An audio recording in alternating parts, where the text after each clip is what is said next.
Assalamualaikum warahmatullahi wabarakatuh. Innal hamdalillah wassalaman amma ba'da. Dr. Muhammad Iqbal melukiskan perjuangan muslim sebagai seekor raja wali atau syahin. Burung raja wali mempunyai 5 ciri yang khas. Selalu terbang tinggi, tidak pernah membangun sarangnya sendiri. Tidak ingin memakan mangsa binatang lain. Tidak pernah menyisakan mangsanya untuk keesokan harinya. Dan senang menyendiri. Iqbal menyebut Jamaluddin Al-Afghani sebagai gambaran ideal sang Raja Wali. Dia terbang dengan cita-cita yang tinggi, membangkitkan umat Islam dan mempersatukannya.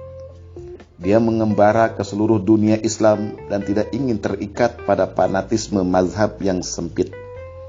Dia tidak senang bergantung pada orang lain.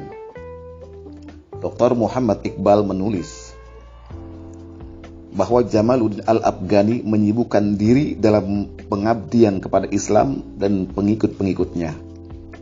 Di tengah-tengah masyarakat, dia merasa dirinya seorang yang terpisah. Dari keterpencilan atau isolasi, dia mendapatkan perasaan seolah-olah dirinya tidak ada. Dan dari perasaan seperti ini, dia mendapat kesenangan dan kepuasan yang besar.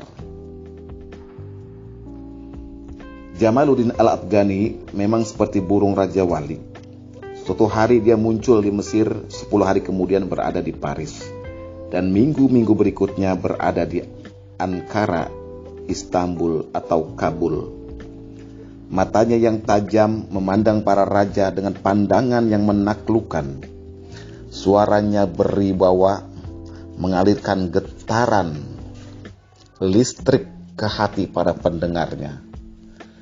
Sekarang seabad lebih setelah wafatnya, ratusan buku dan ribuan artikel telah ditulis tentang tokoh pembaharu ini. Bak Sayeshi menulis tentang perjuangan para ulama. But it is surprising and unfortunate that despite all these writings, his real character is not yet recognized, and ambiguity about his adventurous and amazing personality has not been removed. Sungguh mengejutkan, but it is surprising. Sungguh mengejutkan dan menyedihkan bahwa walaupun ada banyak tulisan tentang dia, kepribadiannya yang sebenarnya belum dikenal dan ambiguitas tentang kepribadiannya yang penuh pesona dan petualangan belum dihilangkan. Asal-usulnya diperdebatkan orang Afgankah beliau atau orang Iran? Tanya Dr. Hamka pada bab terakhir bukunya tentang Jamaluddin. Hamka menjawab sendiri. Kita yang telah dialiri oleh listrik jiwa besar ini, tidaklah kita peduli apakah dia orang Iran atau Afghanistan. Yang terang ialah bahwa dia kepunyaan seluruh dunia Islam. Indonesia pun merupakan negerinya. Lalu apa mazhab Jamaluddin? Mirza Lutfullah dari Iran menyebut Jamaluddin bermazhab Syiah. Hamka menulis, barangkali hasil-hasil penyelidikan ilmiah akan memenangkan bahan-bahan yang dikemukakan di Iran itu. Syekh Muhammad Abduh menyebut mazhab Hanafi sebagai mazhab gurunya. Ketika Jamaluddin sendiri ditanya apa mazhab yang dianutnya, beliau menjawab, aku adalah seorang muslim. Akan tetapi, mana mungkin orang tidak bermazhab? Jamaluddin memang bermazhab, bahkan dia adalah pendiri satu mazhab baru. Nah, kita lanjutkan tulisan Hamka. Beliau adalah pendiri dari satu mazhab baru, mazhab yang dengan berangsur-angsur tetapi menjadi panutan dari seluruh alam Islami sekarang ini, yaitu mazhab kesadaran, mazhab kebangunan, mazhab tahu akan harga diri, mazhab menguburkan segala perselisihan tetek bengek, lalu bersama-sama menuju pada satu tujuan, yaitu mengembalikan kemuliaan Islam. Muktamar Islam di Baitul Maqdis pada tahun 1931 telah mulai mempraktikkan mazhab Jamaluddin. Mujtahid Syiah yang besar Al-Alamah Al-Kashif Al-Ghita diminta menjadi imam sembahyang jamaah. Sedang mengikut di belakangnya adalah orang-orang Sunni, di antaranya Mufti Palestina Syahid Amin Al-Husaini. 100 tahun yang lalu hal itu mustahil. Pokok-pokok pemikiran Jamaluddin Al-Afghani.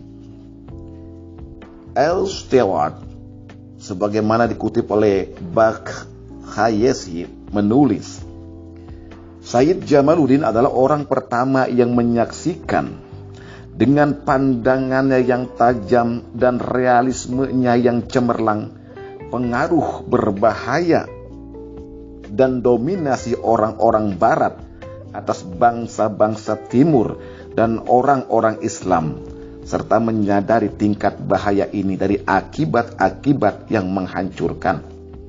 Sayyid Jamaluddin tidak takut akan pengaruh kekuatan pemerintahan manapun dan yakin bahwa pemerintahan kolonialis barat yang perkasa betapapun kuatnya pada akhirnya harus runtuh menghadapi kemurkaan dan perlawanan kaum muslim.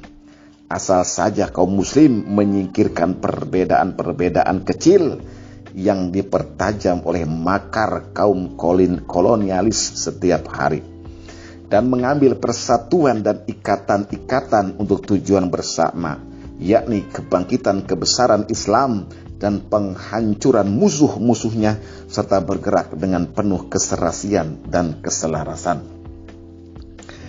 Tulisan ini menyimpulkan concern Jamaluddin. Dia membenci dominasi barat di negara-negara Islam. Dia ingin umat Islam menjauhi perbedaan-perbedaan kecil yang dibesar-besarkan oleh makar imperialis, lalu bersatu menghidupkan kembali Islam dan melenyapkan musuh-musuhnya. Inilah obsesi Jamaluddin. Jamaluddin melihat 4 penyakit yang menggerogoti Islam dan menawarkan 8 cara terapinya. Keempat penyakit itu ialah: 1.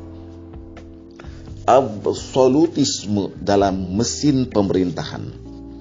2. Sifat kepala batu dan kebodohan massa rakyat muslim serta keterbelakangan mereka dalam ilmu dan peradaban. Yang ketiga, tersiarnya ide-ide yang korup di bidang agama dan non-agama. Dan yang keempat, pengaruh kolonialisme barat. Sesuai dengan 4 penyakit itu, Jamaluddin memberikan 8 hal sebagai obat, sebagaimana ditulis oleh Murtadha Mutahhari.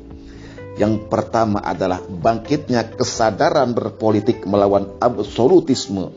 Harus dijelaskan kepada massa bahwa perjuangan politik adalah kewajiban agama, bahwa ada pemisahan antara agama dan politik, bahwa setiap orang harus terlibat dalam nasib politik negara dan masyarakat Islam. Yang kedua, lengkapi diri dengan sains dan teknologi modern. Dominasi barat terjadi karena keunggulan dalam sains dan teknologi. Kaum muslim tidak harus menolak segala hal yang datang dari barat. Mereka harus belajar dari barat, tetapi bukan mengadopsi peradaban mereka. Sains dan teknologilah yang harus mereka kuasai. Yang ketiga adalah kembali kepada Islam yang sebenarnya. Praktek-praktek korup dan tambahan-tambahan atau bid'ah yang tidak bermanfaat dalam mengamalkan Islam harus dibuang. Umat harus dikembalikan kepada Al-Quran dan Al-Sunnah, dan kemudian suci pada zaman permulaan Islam. Yang keempat, hidupkan akidah Islam sebagai akidah yang komprehensif dan independen. Islam adalah agama, ilmu, dan amal. Agama yang menuntut tanggung jawab. Agama yang memuliakan akal dan membenci takhayul. Dia menganjurkan murid-muridnya untuk menghidupkan kembali filsafat dalam khasanah pemikiran Islam. Yang kelima adalah lawan kolonialisme asing. Penjajah asing di dunia Islam bukan saja mengandung implikasi eksploitasi politik, tetapi juga dominasi ekonomi dan budaya. Kaum muslim harus disadarkan bahwa sekularisme adalah taktik barat untuk melepaskan pengaruh Islam dalam masyarakat. Harus ditegaskan bahwa kultur barat tidak akan membawa kemakmuran manusia. Kultur barat adalah kultur penindasan. Yang keenam, tegakkan persatuan Islam. Untuk melawan invasi barat, kaum muslim harus bersatu. Bersatu tidaklah berarti menyatukan mazhab. Bersatu berarti menyatukan front politik dan organisasi. Dia mengecam pembagian Islam dalam negara-negara kecil dan mengkhutbahkan pan-islamisme. Yang ketujuh adalah infuskan ruh jihad ke jasad masyarakat Islam yang setengah mati. Menghadapi kehancuran akibat barat, kaum muslim harus menegakkan Islam sebagai agama perlawanan dan perjuangan. Yang kedelapan, hilangkan rasa rendah diri dan rasa takut terhadap barat lewat sebuah cerita kiasan dalam majalah Al-Urwah Al-Wusqa. Dia mengingatkan kaum muslim bahwa ketakutan terhadap barat adalah ilusi yang dibentuk sendiri. Kaum muslim tidak boleh takut terhadap ingar-bingar suara barat. Diperlukan orang yang menantang maut untuk menjatuhkan kepongahan barat. Dari kedelapan resep Jamaluddin, kita melihat sikap tegarnya untuk menghadirkan Islam sebagai agama jihad yang mampu melawan barat. Islam yang bersih, yang rasional, akliyah, yang mendukung sains dan teknologi, yang menolak absolutisme dan penghambaan. Gerakan yang dirintis oleh Jamaluddin Al-Afghani memang gerakan intelektual, sosial, dan gerakan politikal. Demikianlah. Wassalamualaikum warahmatullahi wabarakatuh.